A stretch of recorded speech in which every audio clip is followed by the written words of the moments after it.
Greetings, children. Welcome back. So today we're talking about multiplying polynomials.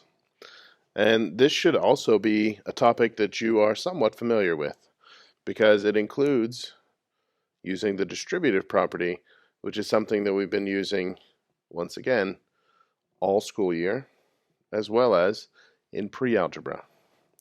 So let's take a look at what the distributive property is. The distributive property says that if you have a number or a monomial here multiplied by a polynomial, such as x plus 2, so 3 times x plus 2, that means that we can distribute that 3 because it's multiplied by this group. Since it's multiplied by the group, we can multiply it by each part of the group. And that's the key concept in the distributive property.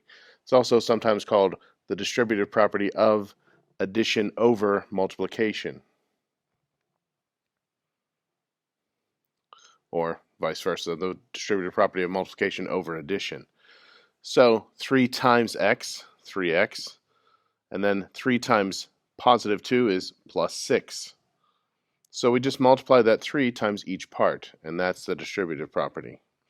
Now, when we're talking about multiplying polynomials, then we might have a monomial out front, like 3x squared, and then we're multiplying it by some polynomial inside, like 2x plus 5y. Now, you multiply these two monomials together, just like you would normally multiply monomials. 3 times 2, the numbers multiply, 6, and then the letters, the variables. So we have x squared times x is x cubed. Remember, if you're multiplying and you have the same base, you add the exponents. So this is 2 plus 1, 3. You can also think of it like this. It's 3 times 2 times x squared is x times x, and then this other x here. So we have 3 times 2, 6, x times x times x, x cubed. And then we have this other term, 3x squared times 5y.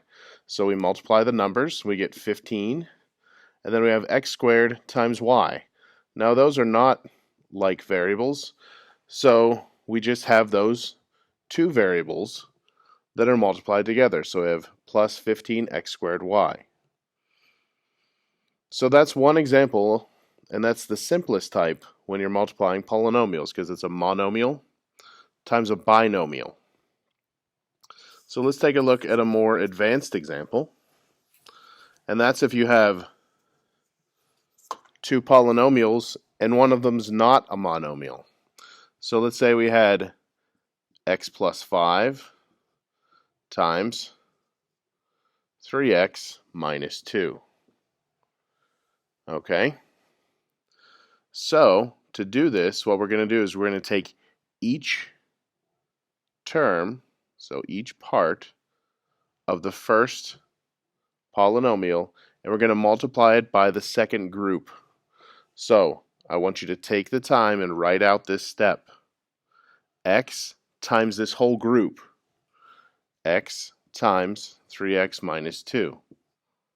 And then plus 5 times this whole group. 3x minus 2. Now you can see it's just the same as we were doing, except there's two of them. So it's just the distributive property, but we're doing it twice. We're doing it with x times the group. We're doing it with 5 times the group. And then we're going to combine like terms, and we'll have our result. So x times 3x is 3x squared. X times negative 2 would be minus 2x. 5 times 3x is 15x. 5 times negative 2 is minus 10. Now you can see there's some like terms, and in this case they're already together in the middle here. So we have 3x squared, there's no like terms for it, so we just bring it down. Then we have negative 2x plus 15x. That gives us plus 13x. And then we have minus 10. Once again, there's no like terms, so we just write it there. And our answer is 3x squared plus 13x minus 10. So let's review the steps. We started with a binomial times another binomial. We're going to take each part, each term here in the first group, each part of this polynomial, we're going to multiply it by the whole group, the second group. So we have x times the whole second group, 3x minus 2. Then we're going to take the next part, 5, so plus 5 times that whole group. And we're just going to use the same method we were doing earlier, the distributive property, to distribute that x. And then we're going to distribute the 5. Then we collect like terms. Here the only like terms were these two. And then we're done. So let's look at one more example. This one's a little bit more advanced. And that's if we have something like a trinomial, which would be 3 terms, times a binomial. So let's say we have 2x squared plus 3x minus 5 times 2x minus 7.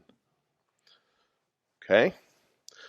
We're still using the same principle that we've used in all of the examples so far. We're taking each part here and we're multiplying it by this group. 2x squared times 2x minus 7 plus 3x times 2x minus 7 minus 5 times 2x minus 7. So, glad to see that it still fits on my board here and on my screen. We're going to use the distributive property. 2x squared times 2x is 4x cubed. 2x squared times minus 7 will be minus 14x squared. And then we're done with this first part. Now we do the 3x times each part. So we have plus 6x squared. And then we have minus 21x. And then we have negative 5 times each part. So we have minus 10x. And then negative times negative is plus 35. Now you can see we have a pretty big polynomial here. It has 1, 2, 3, 4, 5, 6 terms. And we're going to see if any of these are like terms. It turns out there are several that are like terms. There's nothing like the first one, so we just write it, 4x cubed. And then we have these two are like terms. So these two are like terms. Negative 14x squared plus 6x squared, that would give us minus 8x squared. And then the next two are like terms. They're both negative, so remember the rule for adding is if you have two things with the same sign, negative and negative, you just combine them, keep the sign. So minus 21x minus 10x, combining those we get negative 31x, and then we have plus 35.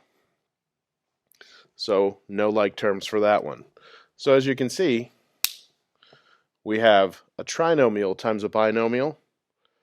The only harder part about it is that it takes up more real estate. So it takes a little bit more paper, it takes a little bit more space on the board. The steps are actually the same. You're just multiplying each part in this first one times the whole second group. The next part times the whole second group. The last term times the whole second group. And then when you do that, use the distributive property. Combine like terms after that to get your final answer. So as you can see, multiplication is something that you've been working on. Distributive property is something that you've known for now years. And you can use it in a more complex way like this to do more complex problems. As always, thanks for watching. Like and subscribe. Have any questions or comments, feel free to message me. Thanks and have a great day.